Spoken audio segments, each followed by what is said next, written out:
The morning sun filtered through the tall windows of the concert hall, casting long shadows across the polished wooden floor.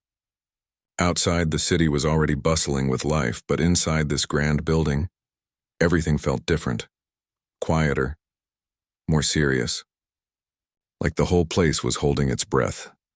Maya Rodriguez stood in the waiting area, her fingers nervously tracing the handle of her white cane.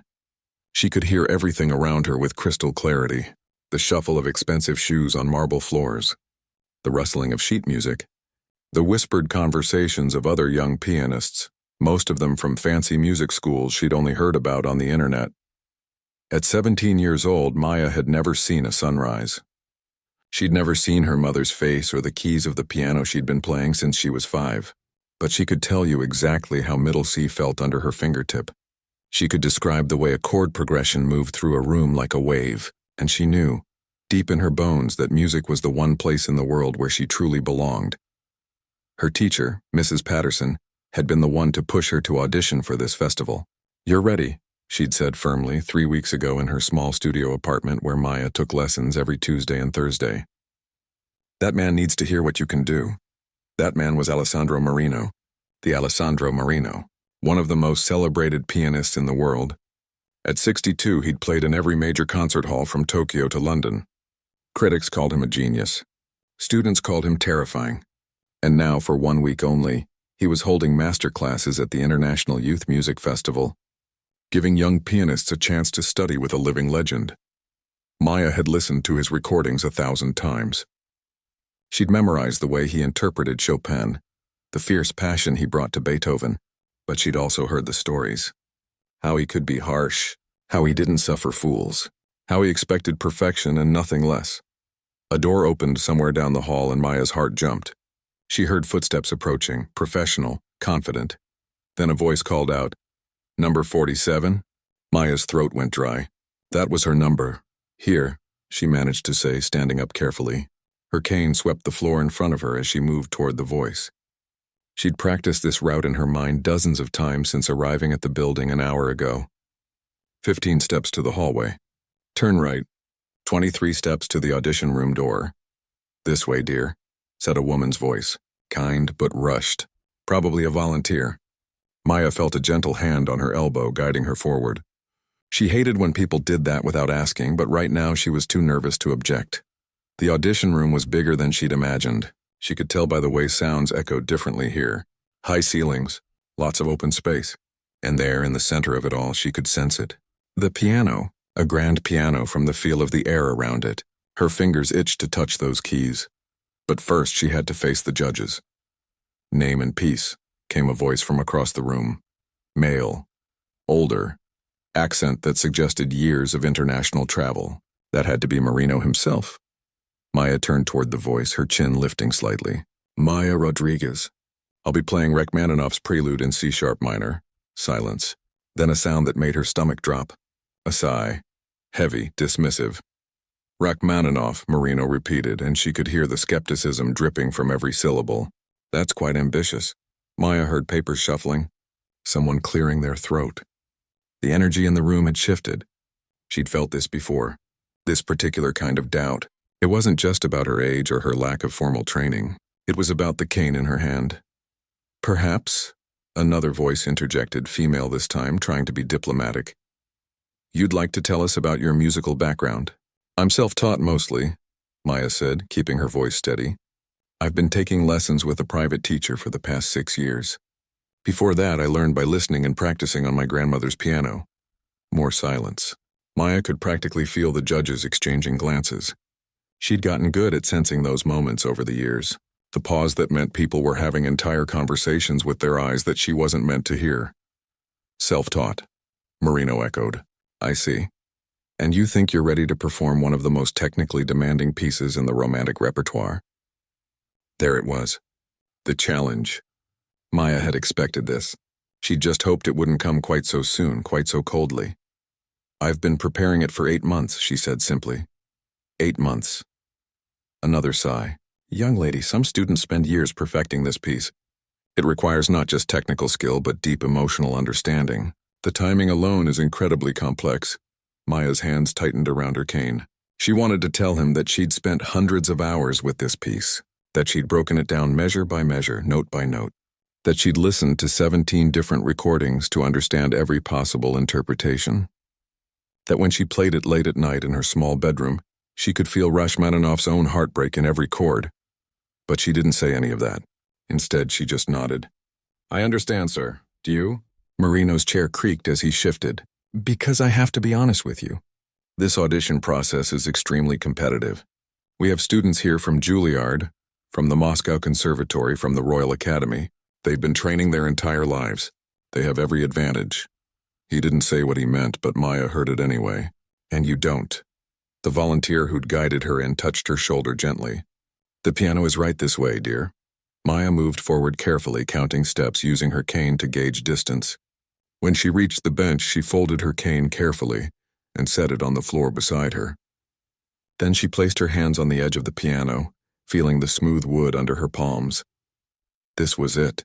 This was the moment she'd been dreaming about for months. Her chance to prove that she belonged here.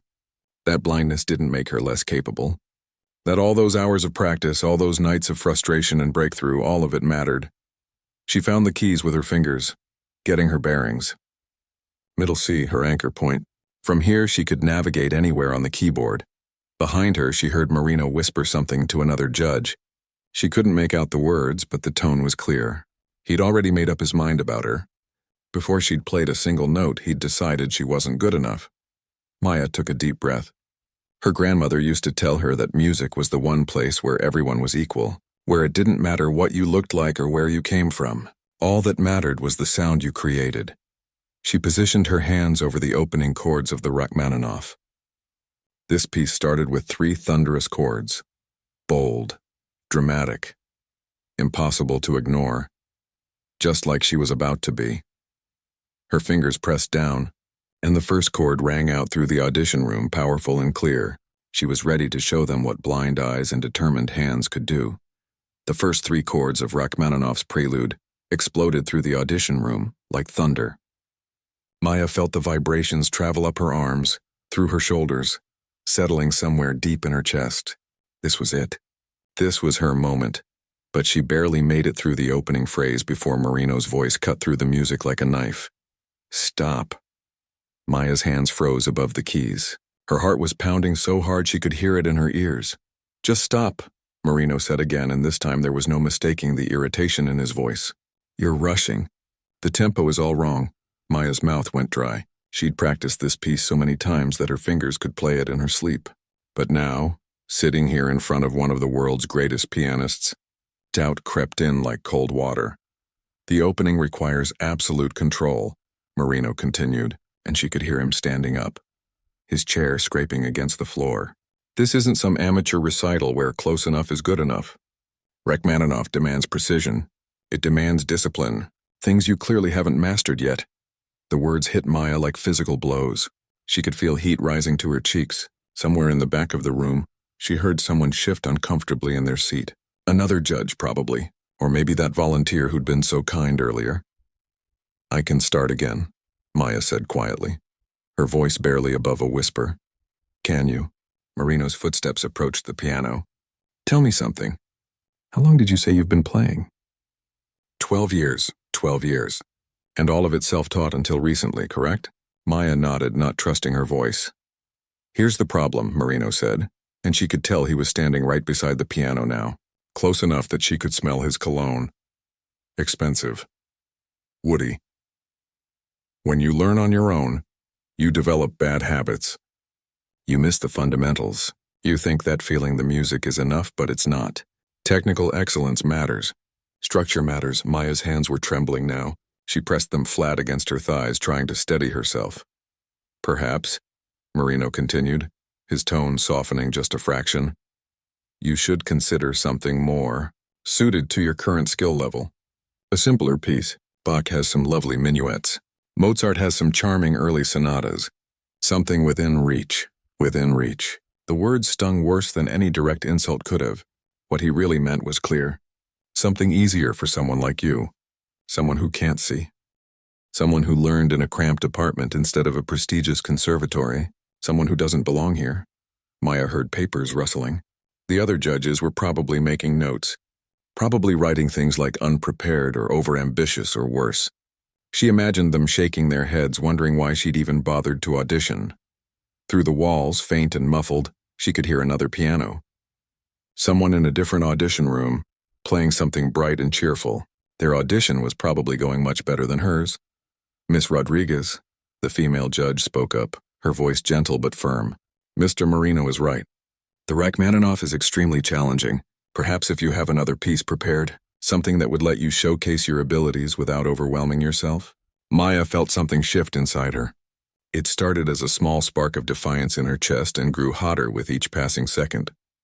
She'd spent 8 months preparing this piece. 8 months of staying up late, of working through every difficult passage until her fingers ached.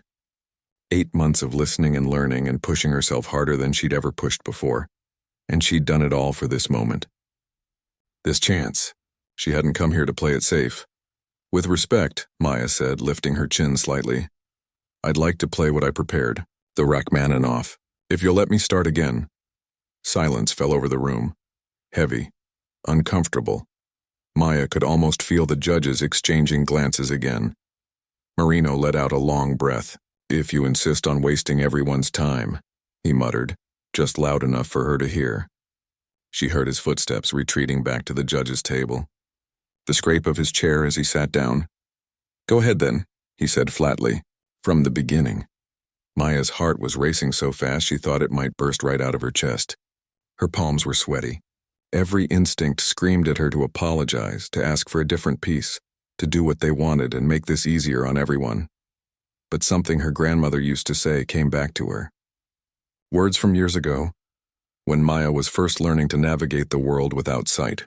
Baby girl, her grandmother had said, there will always be people who think they know what you can and can't do.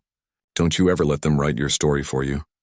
Maya placed her hands back on the keys. She could feel dozens of eyes on her, judging, waiting for her to fail, probably already convinced that she would. In the waiting area outside, she could sense that other students had gathered near the door. Word must have spread. The blind girl who was attempting Rachmaninoff. They were probably curious. Maybe some of them were hoping she'd succeed, but more likely, most of them were just there for the spectacle. To see someone crash and burn so they'd feel better about their own auditions. Maya closed her eyes. Not that it made any difference, but it helped her focus, helped her block out everything except the music. She thought about all those late nights at her grandmother's piano. That old upright with the sticky middle E key and the pedal that squeaked. She thought about Mrs. Patterson's patient voice guiding her through difficult passages. Feel it, Maya, don't just play the notes. Feel what Rachmaninoff was feeling when he wrote this. And she had felt it. Every time she played this piece, she felt the weight of it. The darkness and the beauty all tangled together.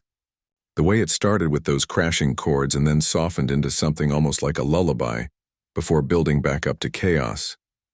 This wasn't just a technical exercise for her. This was everything.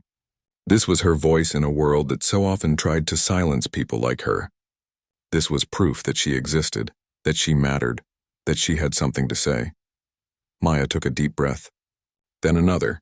She could hear Marino shifting impatiently in his chair, probably checking his watch, probably wondering how long he'd have to sit through this disaster before he could move on to the next more promising student. Let him think what he wants, Maya told herself. Let them all think what they want. Her fingers found their starting position. She could feel the smooth ivory under her fingertips, the familiar geography of the keyboard spreading out on either side of her like a map she'd memorized years ago. This time, she didn't think about the tempo. She didn't think about what Marino wanted or what the judges expected. She didn't think about the prestigious students from famous schools or the expensive clothes they probably wore or the professional training they'd all received. She thought about her grandmother's, hands guiding her to the piano for the first time, about the way music had given her a language when words weren't enough, about every single person who'd ever doubted her and every single time she'd proved them wrong. Maya's fingers came down on those opening chords again. But this time something was different. This time she wasn't playing for them.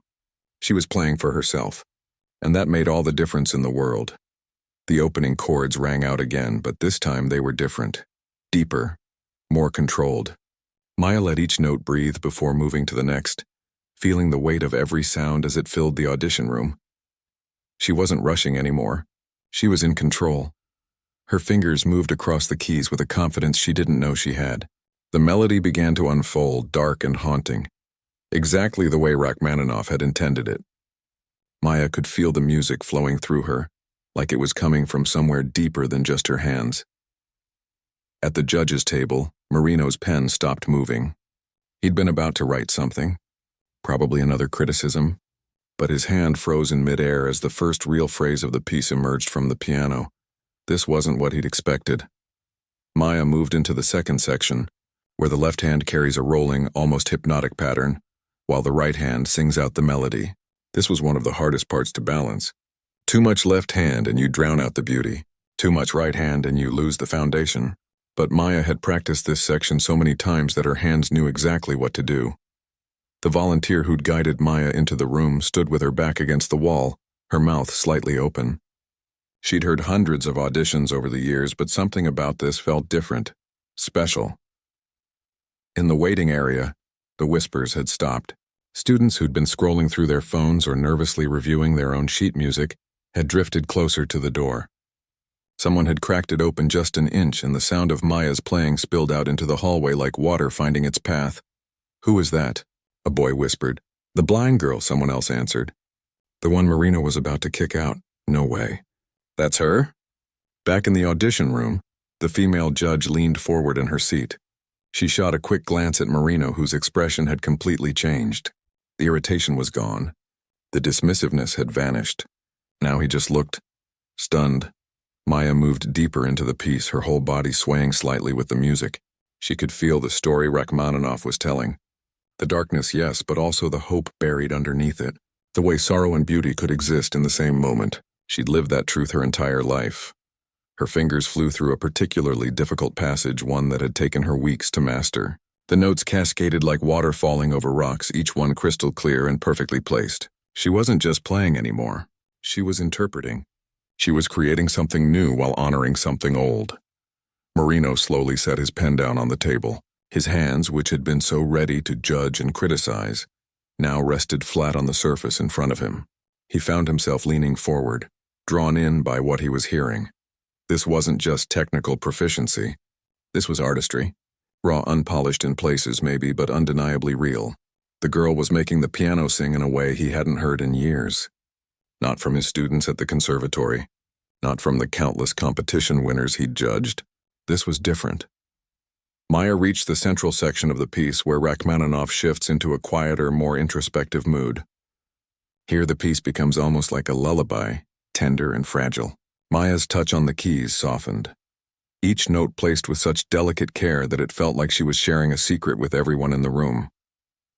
The female judge felt tears prick at her eyes. She blinked them away quickly, professional instinct taking over, but she couldn't deny what she was feeling. This performance was touching something deep inside her, something she'd almost forgotten about in all her years of judging technical exercises and competition pieces.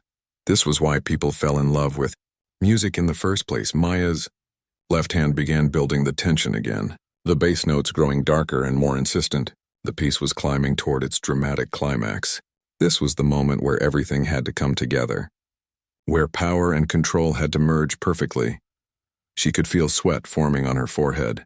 Her arms were starting to ache, but she pushed through, pouring everything she had into these final passages. Every hour of practice, every moment of doubt, every time someone had underestimated her, all of it went into the music.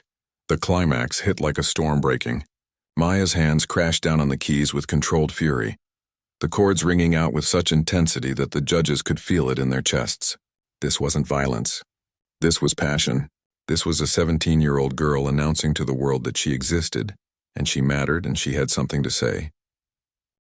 In the hallway, more students had gathered. Some of them stood on their tiptoes trying to see through the crack in the door. Others just closed their eyes and listened, transported by what they were hearing. "That's impossible," a girl murmured. "How is she doing that without seeing the keys?" An older student, probably 19 or 20, shook his head slowly. "She doesn't need to see them. She knows where they are. She feels them." "But the emotion," another voice said. How does she know to phrase it like that? The older student smiled sadly. Because she's lived it. You can't fake that kind of feeling. Maya began the descent from the climax, the music growing softer again, more contemplative. The piece was moving toward its conclusion, and she wanted to savor every remaining moment. Her fingers moved through the final phrases with a tenderness that seemed impossible after all that power. Marino found his hands gripping the edge of the table. He realized his knuckles were white. When was the last time a performance had affected him like this? When was the last time he'd forgotten to analyze and critique, forgotten to judge and just listened? Years. It had been years. The piece was ending now. Maya played the final progression of chords, each one softer than the last, like a candle slowly burning down. The music grew quieter and quieter until finally, she played the last note, soft, gentle, final, then silence. Complete, absolute silence. Maya kept her hands on the keys for a moment. Her head bowed slightly, her chest rising and falling with deep breaths. She'd given everything to that performance. She felt emptied out, exposed, vulnerable. The silence stretched on. 5 seconds. 10 seconds. 15. Maya's heart began to sink. Was it not good enough? Had she still made too many mistakes? Were the judges all sitting there thinking of kind ways to tell her she didn't belong? She started to lift her hands from the keys, started to reach for her cane, ready to thank them for their time and leave with whatever dignity she had left. But then something unexpected happened. A sound broke the silence. The sharp crack of hands clapping together, once, twice, building into a rhythm. It was coming from the judges' table. Maya's head turned toward the sound, confusion written across her face. Someone was applauding. But auditions didn't get applause. That wasn't how this worked. The clapping continued, growing louder. And then she heard it. A chair scraping. Someone standing up. Brava, a voice said. Male, older, thick with emotion. It was Marino. Brava, he said again, and this time his voice cracked slightly, like he was fighting back tears. The other judges joined in, their applause filling the room. The volunteer by the wall started clapping too, no longer trying to maintain professional distance. And then, in the hallway, someone started it. One person began clapping, then another, until the sound built into something like thunder. Students who'd been waiting their turn, who'd been hoping Maya would fail so they'd look better by comparison, found themselves moved by what they'd heard. The door to the audition room burst open. Young musicians poured in, still applauding, some of them with tears on their cheeks. Maya sat frozen at the piano bench, her hands still hovering over the keys, trying to understand what was happening. This wasn't how it was supposed to go. Marino was supposed to dismiss her. They were all supposed to tell her to come back when she was really ready, but instead she heard footsteps approaching the piano. Slow, deliberate. Then a presence beside her, someone standing very close. Miss Rodriguez, Marino's voice said, so quiet that only she could hear it over the applause. I owe you an apology. The applause continued, washing over Maya like waves, but all she could focus on was the voice beside her. Marino's voice. The same one that had dismissed her just minutes ago. Now it sounded completely different, softer, almost broken. I owe you an apology, he repeated, louder this time so the others could hear. Maya turned her head toward him, still not quite believing what was happening. She could hear something in his breathing. A thickness. Was he crying? The applause began to fade as people realized something important was happening. Students in the doorway quieted down, straining to hear. The other judges remained standing, watching their colleague with expressions of surprise. Marino cleared his throat. I judged you before you played a single note. I looked at you and saw only what you couldn't do. I am the blind one here, Miss Rodriguez. Not you. Maya felt her own eyes filling with tears. She'd imagined this moment so many times. Standing up to someone who doubted her, proving them wrong. But she'd never imagined it would feel like this. Not triumphant exactly. More like something deeper. Something that mattered more than just winning. You reminded me of something I'd forgotten, Marino continued. His footsteps moved and Maya heard him lower himself down. He was kneeling beside the piano bench. This legendary pianist, this man who'd played for presidents and kings, was kneeling beside her. What did I remind you of? Maya asked softly. Why I fell in love with music in the first place, he said. When I was young, Maybe even younger than you, I didn't play for critics or competitions. I played because the music lived inside me and had to come out. Somewhere along the way, I forgot that. I started caring more about perfection than passion. More about technique than truth. He paused and Maya heard him take a shaky breath. Your performance just now. It wasn't perfect. You rushed a few passages in the middle section. Your left hand was slightly too loud in measure 37. But do you know what? None of that mattered. Because you made me feel something I haven't felt in 20 years of listening to student performances. What did you feel? Maya asked. Everything, Marino said simply. Joy, sorrow, hope, rage. You took Rachmaninoff's notes and made them breathe. You didn't just play the piano. You became the music itself. The female judge stepped forward, her heels clicking on the wooden floor. Mr. Marino is right, she said, her voice warm. That was extraordinary, Maya, truly extraordinary. Maya didn't know what to say. Her whole body was trembling. She reached down for her cane, needing something solid to hold on to, but her hand was shaking so badly she almost knocked it over. Marino stood up, and she heard him addressing the room. Everyone here should learn from what just happened. This young woman has no formal conservatory training. She can't see the keys in front of her. By every conventional measure, she shouldn't be able to play at this level. But she just gave us a masterclass in what music is really about. It's about the heart, the volunteer by the wall said quietly, almost to herself. Exactly, Marino agreed. The heart, the soul, things that can't be taught in any school, no matter how prestigious. Maya heard movement around her. Students were coming closer, surrounding the piano. Someone touched her shoulder gently. That was incredible, a girl's voice said. I've been studying at the Royal Academy for 5 years, and I've never heard anything like that. How did you memorize it? Another student asked. Without being able to read the sheet music, I mean. Maya found her voice again. I listen to recordings. Over and over. Then I break it down, section by section. My teacher helps me understand the structure, and then I just feel my way through it.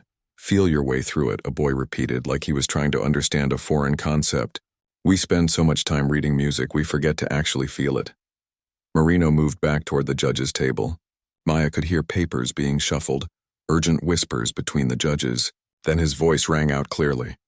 The panel needs to confer for a moment, he announced. But Miss Rodriguez, please don't go anywhere. Maya nodded, her heart still racing.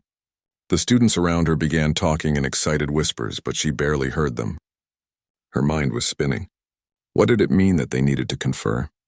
Was she in trouble somehow? Had she broken some rule she didn't know about? Mrs. Patterson. She suddenly wished her teacher was here. Mrs. Patterson would know what to do, what to say, but she was probably still in the waiting area, unless someone had told her what was happening. Maya, a familiar voice cut through her thoughts. Mrs. Patterson. Maya stood up too quickly and nearly lost her balance. Her teacher's hand steadied her. I heard, Mrs. Patterson said, and Maya could hear that she was crying. Happy tears from the sound of it. Baby, I heard everything. I'm so proud of you. Maya felt herself being pulled into a hug. She buried her face in her teacher's shoulder, finally letting herself feel the full weight of what had just happened. The fear, the doubt, the moment when everything changed. I thought he was going to make me leave, Maya whispered. I know. But you didn't let him. You stood your ground and you showed them who you really are. Behind them, the judges were having an animated discussion. Maya could only catch bits and pieces. Unprecedented. Never done this before. Festival rules. Deserves a chance. Finally, after what felt like hours but was probably only 2 or 3 minutes, Marino spoke up again. Miss Rodriguez, could you come back to the piano, please? Maya's stomach clenched. Mrs. Patterson squeezed her hand before letting go. Maya picked up her cane and made her way back to the judge's table, her steps careful and measured.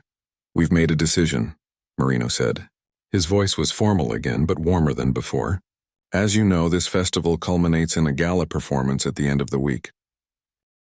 Traditionally, that concert features established professionals, past winners, guest artists. Maya nodded, not sure where this was going. This year, Marino continued, we'd like to do something different. The panel has voted unanimously to invite you to perform at the gala. Not as a student, as a featured artist. The room erupted. Students gasped and started talking all at once. Someone started clapping again, and soon the whole room joined in. Maya felt dizzy. I don't understand, she said. The gala is for professionals. You are a professional, the female judge said firmly, or you will be very soon. What you played today proved that. There's more, Marino added, and something in his tone made everyone quiet down again. I would like to invite you to perform a duet with me. A piece for 2 pianos. I've never extended this invitation to a student before. But after what I heard today, I would be honored to share the stage with you. Maya's hand flew to her mouth. A duet. With Alessandro Marino. At the festival gala. This couldn't be real. Things like this didn't happen to girls from small apartments who learned piano on their grandmother's old upright. She started, but her voice cracked. She tried again. I would be honored, Mr. Marino. The honor is mine, he said, and she could hear the smile in his voice. We'll start rehearsals tomorrow. I'll have my assistant coordinate the details with your teacher. Mrs. Patterson let out a little squeal of joy from somewhere behind Maya. Other students were congratulating her, reaching out to shake her hand or pat her back. The volunteer was crying openly now, not even trying to hide it. Maya stood there in the center of it all, still gripping her cane, still not quite believing this was happening. She thought about her grandmother, who'd passed away 2 years ago. The woman who'd first put Maya's hands on piano keys and said, "Listen, baby. Just listen."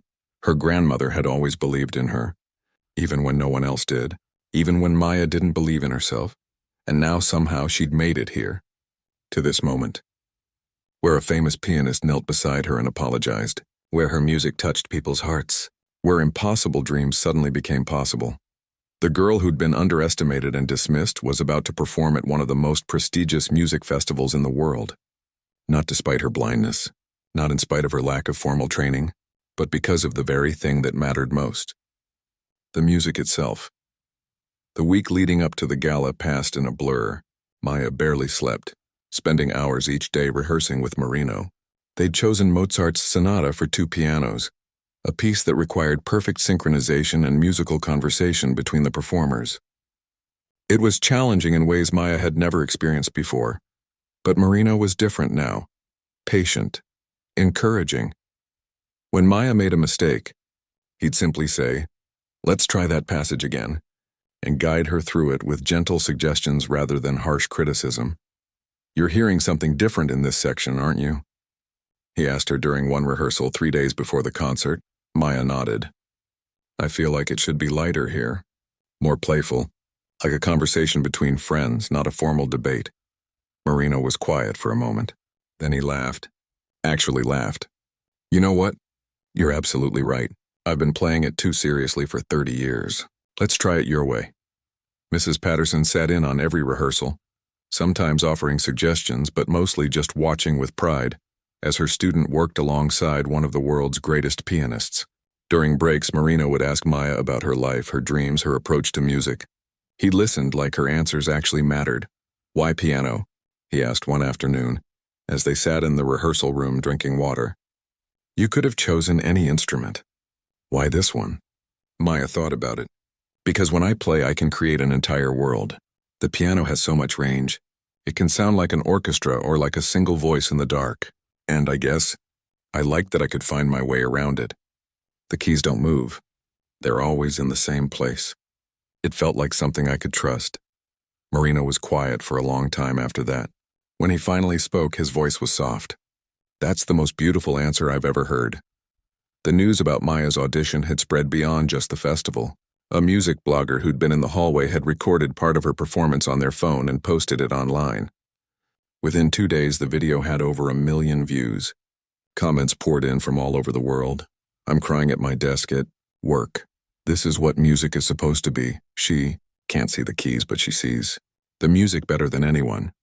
Interview requests came flooding in. Local news stations wanted her story. Music magazines wanted to feature her. But Maya and Mrs. Patterson decided to focus on the performance first. Everything else could wait. The night of the gala arrived.